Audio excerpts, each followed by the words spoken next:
So the recommendation that the group supported just this past week was to move forward with new start and end times for the 2021 year. And while they focus on a later high school start times, they do impact marginally grades K through 8 as well. So this slide quickly summarizes the changes. I know we've shared out what these might look like, and you know, it will continue the tradition of having one earlier release day each week at all 3 levels. So the times here are broken up into the full length days and then the weekly early release days. So for middle and elementary schools, the only change to the schedule is to shift the times earlier by 10 minutes, both in the morning and in the afternoon. So you can see there the range of times for our middle schools, which would stay the same in their same spread that they currently are, and our elementary schools also moving up by 10 minutes for start and end time.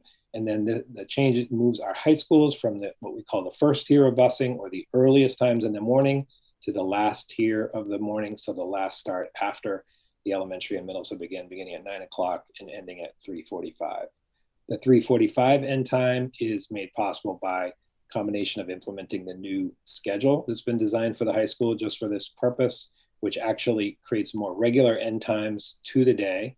And allows there not to be extremely late times. If you're familiar with the current high school schedule, you know the high school start at 7:40 at South and 7:50 at North, and end as late as 3:20 already, even with those very early end times. And on other days of the week, end much earlier. So this schedule creates a more regular end time, so that with a later start, we're not ending after 4 o'clock or close to 5 o'clock. Why change now? And I think that we learned a lot this year, and from seeing the later start time, the 9:15 start time at high school, that we're really able to illustrate and live through the experiences. It'll be interesting to hear the experiences of some of the teachers and other families about the real physical and mental and academic impacts of the later start time and how significant they are. Students and families have shared their appreciation for this, and both getting through a challenging year of the pandemic, but also their overall improved experience of high school in Newton. I was reading a letter earlier today from a parent with 2 older students who had graduated from a Newton school, and was just noting the significant difference in improvement that their children were having this year in terms of their sleep balance and their overall experience with the schools. And staff have also noted the difference that they noted with students in their first period classes and throughout the day in terms of their academic engagement and overall well-being, and also some of the personal benefits as well for the later start time in some cases, though not all. Why change now? Continuing with that idea, you know, we know that the transportation is operationally viable. It's no longer theoretical. We run our transportation on this later tier for high schools, and it's worked well. There's a real reluctance among educators and among many families to return to the unhealthy start times and the more challenging schedule for students that we had post-pandemic, now having made this leap forward. And we've started to look at, there's some real significant challenges to the later end times. We've had an even later end time this year, and those are acknowledged. I'll talk about those more in a minute. But we've also started to be able to see how we can shift some of the routines and patterns for extracurricular life, family life, for school routines to fit within this later start time and a significantly later end time. And so those creative solutions have brought a lot of hope as people started to see ways forward to make some of those changes. The research and the planning has continued and show that this is the most feasible option going forward, that there's been a lot of interest in 8:15 and 8:30 start times, and they're simply not able to happen at this point based on financial considerations and lots of other change dynamics. One final note, we also just know that the new schedule that would be implemented with a later start time is much more pandemic resilient. We're hoping that we're coming to the conclusion of the pandemic over the next 6+ months, but we do know that that does include fewer contacts per day. And it's also better aligned with the instructional repertoire that our staff and our faculty have developed in our high schools. The other big question that I know I alluded to and that everyone's interested in, why 9 to 3:45? Why so late?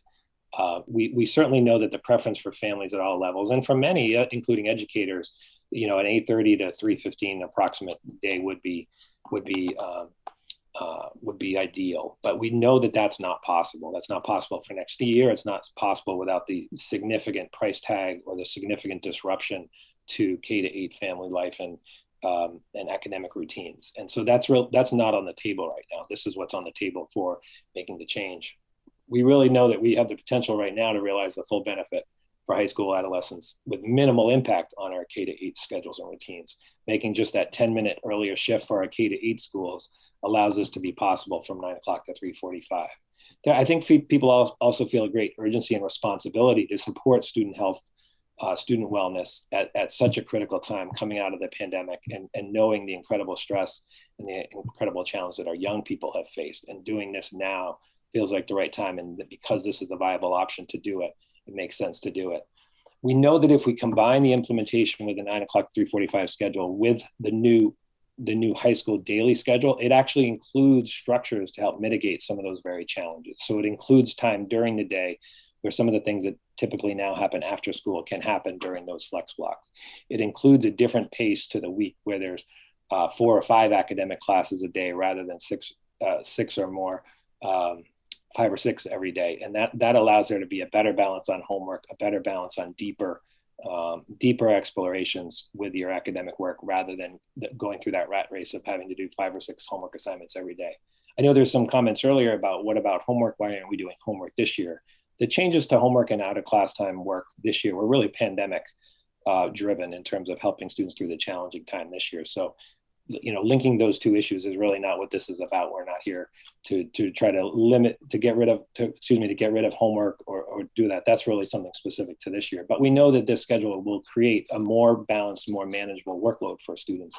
That's been shown in other schedules in similar communities that have adopted these kind of schedules.